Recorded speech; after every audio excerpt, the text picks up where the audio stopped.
존경하는 국민 여러분, 그리고 선배 동료 의원 여러분, 지금 대한민국의 법치주의가 살아있는지 너무 걱정스러운 상황입니다.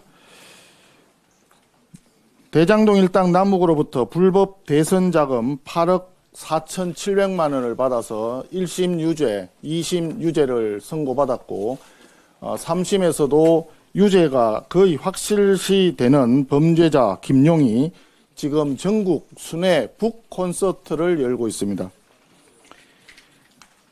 여기에 국회의장, 여당 대표, 국회 법사위원장, 경기도지사 등등 정권 실세들이 우르르 몰려가서 제가 보기에는 아부성 발언을 지금 늘어놓고 있는 것 같습니다. 제정신을 가진 사법부라면 무죄 취지로 파기환송할 것이다. 이런 이야기도 있었고요. 검찰과 법원 개혁을 해서 김용이 제자리로 돌아오도록 하겠다. 범죄자 김용을 제자리로 돌려놓는 것이 사법개혁이라고 하는 이야기입니다. 앞뒤가 맞는 얘기인지 저는 이해가 잘 안 됩니다. 아마도 사법부를 때려잡아가지고 범죄자를 영웅으로 만들겠다. 그런 노골적인 협박 선동 아닌가 싶습니다. 그런데 김용이 저토록 위세를 부릴 수 있는 사유가 도대체 뭘까?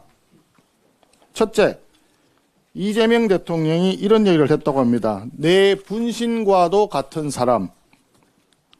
이재명 대통령이 직접 인정한 최측근 실세이기 때문에 가능한 이야기입니다. 둘째, 김용의 죄는 김용 개인의 비리가 아닙니다. 김용의 죄는 더불어민주당 대선 후보였던 이재명 대통령의 선거 자금 비리이고 이재명 당선을 위해서 선거 자금을 받았고 대통령을 대신해서 감옥에 갔다는 것. 그래서 그렇게 뻔뻔스럽게 위세를 부릴 수 있는 것 아니냐라고 하는 것이 국민들의 생각이신 것 같습니다. 이런 가운데 송영길 전 더불어민주당 대표는 지난주에 더불어민주당 복당을 신청하고 인천 계양을 보궐선거 출마를 선언했습니다. 마치 자기가 지금 이미 국회에 들어온 것처럼 지금 하고 있습니다. 송영길, 노웅래, 허종식, 윤관석 이분들이 돈봉투를 돌리면서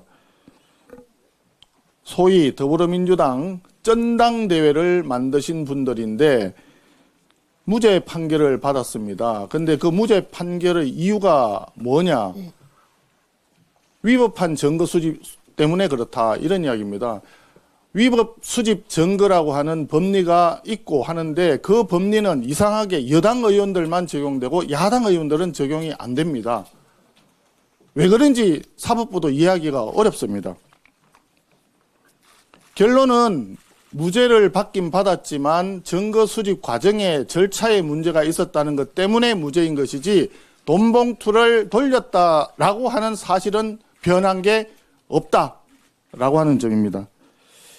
그런데 이재명 대통령은 돈봉투 일당의 주범인 송영길 전 대표에게 직접 응원 전화, 격려 전화까지 했다고 합니다.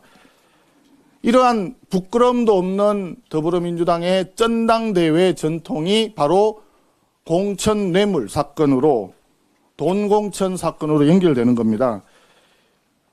지난번에 공천 뇌물 사건 관련해서 강선우 의원 수사 그렇게 민거적대다가 이번 주에 이제 본회의에 체포 동의안을 상정할 예정이라고 합니다. 김병기 의원 수사는 경찰이 소환 조사도 지금 제대로 하지 않았다고 하고 있습니다.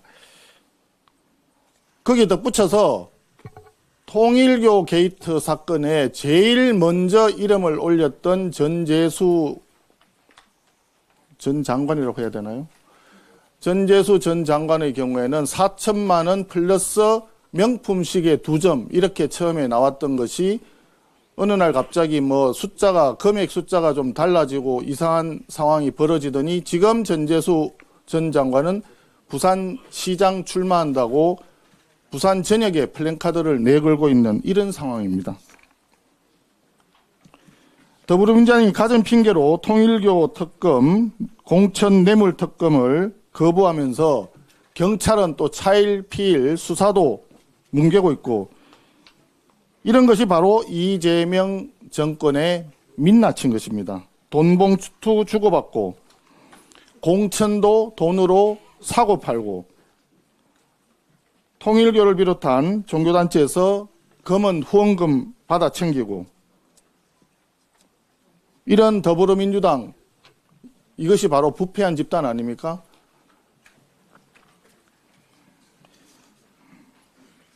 존경하는 선배 동료 의원 여러분, 근데 지금 더불어민주당은 당초에 2월 임시국회 일정 논의할 때는 2월 12일과 26일 두 차례에 걸쳐서 본회의를 열자고 합의 상태에 있었는데, 느닷없이 내일 24일부터 본회의를 개회를 해서 사법파괴 악법들을 강행 처리하겠다고 지금 하고 있습니다.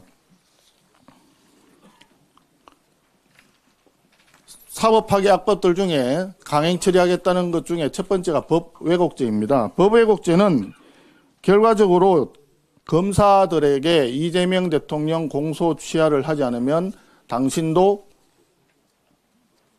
고소고발 당할 수 있다, 그런 협박 아니겠습니까? 거기에다 대법관 증언, 이재명 대통령과 더불어민주당 입맛에 맞는 대법관으로 대법원을 장악해서 그들에게 유리하면 풀어주고 야당은 잡아놓고 대법원을 완전히 파괴하겠다는 거 아니겠습니까? 거기서도 안 되면 사심제 해가지고 대법원 판결도 헌법소원을 인정하겠다. 이거는 완전히 사법부를 파괴시키는 것이고, 대한민국의 근간인 법치주의와 사법부를 완전히 파괴하겠다는 선언이나 마찬가지입니다. 그런데 이런 사법 파괴가 왜 지금 이 시점에 저들이 주장을 하고 있느냐. 사법부가 가장 어려운 상황에 있을 때 밀어붙이겠다, 이런 이야기밖에 되지 않고 이재명 일병 구하기 위한 사법 왜곡이다, 저는 그렇게 생각을 합니다. 대한민국은 법 앞에 만인이 평등하고 그 어느 누구도 법 위에 설 수 없는 법치국가입니다. 그런데 이 나라의 법치주의와 헌정질서가 이재명 정권에 의해서 심각하게 위협을 받고 있는 것입니다. 여기에 한술 더 떠가지고 공취모라는 거 들어보셨습니까? 난 처음에 공취모라 그래서 공기업 취업 준비 모임인 줄 알았습니다. 공소 취소 모임이라고 합니다. 이런 황당한 일이 있습니까, 정말? 판검사를 협박해서 범죄자를 살리자는 선동이 민의의 전당인 국회에서, 그것도 압도적 다수를 점하고 있는 여당에서 지금 벌어지고 있습니다. 범죄자는 판치고 범죄자는 떵떵거리고, 이것이 범죄자 주권 정부라고 하는 이재명 정권의 특징인 것 같습니다. 대한민국의 헌정 질서를 유린하는 세력, 법치주의를 파괴하는 세력, 상식과 윤리를 파괴하는 세력, 이재명 정권의 민낯입니다.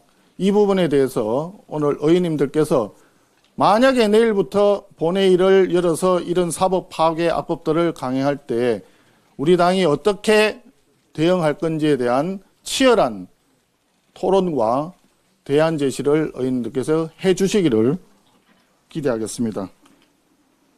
이 모든 논쟁과 혼란의 유발 책임은 집권 여당인 더불어민주당 이재명 정권에 있다는 점을 다시 한번 분명히 밝힙니다. 이상입니다.